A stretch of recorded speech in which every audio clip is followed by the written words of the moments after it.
Coupe d'Égypte, 4 Super Coupes d'Égypte, 5 Ligues des Champions africaines et 2 Coupes d'Afrique des Nations. طبعا إنه كما ذكرنا محمد أبو تريكة محبوب الوطن العربي. سيدي شكرا لك على حضورك معنا، شرف لنا دائما أن تزور الجزائر.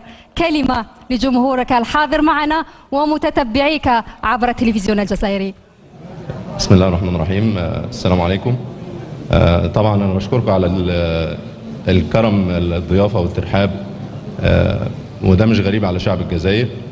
وانا دايما بيبقى رسالتي ما كنت لعيب كوره وفي الرياضه، دايما الرياضه هي وسيله وكره القدم هي وسيله لتقارب الشعوب.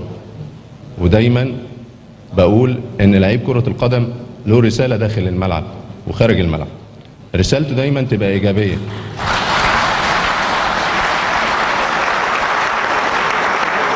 رسالته دايما تبقى ايجابيه، يحث على الاخلاق، مهتم بقضايا امته، مهتم بتفاصيل كافة شؤون الأمة العربية. وزي ما بقول لعيب الكرة القدم الناس بتنظر له انه لعيب كرة داخل المستطيل الأخضر، إنما لا، في رسالة تانية أخرى. في شباب صغير بياخد لعيب كرة القدم قدوة ليه، في يمثل لعيبة كرة القدم قدوة في الطموح، قدوة في إرساء المبادئ والأخلاق والأهداف. فأنا بشكركم مرة تانية وبوصل رسالة 90 مليون مصري بيقول لكم شكرا، ودايما مصر والجزائر كده ان شاء الله. كنت دائما من يقدم رسالة إيجابية للأمة كما ذكرت، وكنت دائما وكنحن جميعا وراء القضية الفلسطينية. دايما القضية الأساسية واللي دايما بتوحد الأمة العربية القضية الفلسطينية. هو العدو الواضح والظاهر للشباب المسلم والشباب العربي، عدو ظاهر ما تدخلش في تفاصيل أخرى جانبية.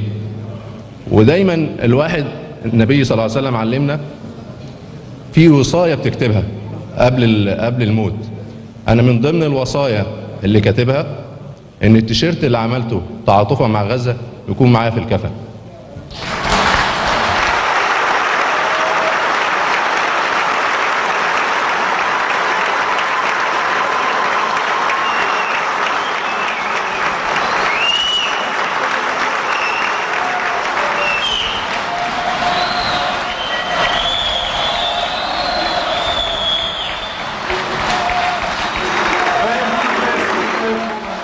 Abou Trika ce soir, notre invité d'honneur lors de cette 15e édition du Ballon d'Or.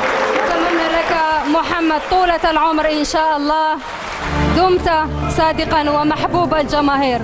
كلنا غزة وكلنا فلسطين. Merci Mohamed Abou Trika, merci Arab Ahmadiyal. Alors, Monsieur Nabil Amra, veuillez rester avec nous, puisque ce soir vous allez rendre hommage également, Yasmine, à...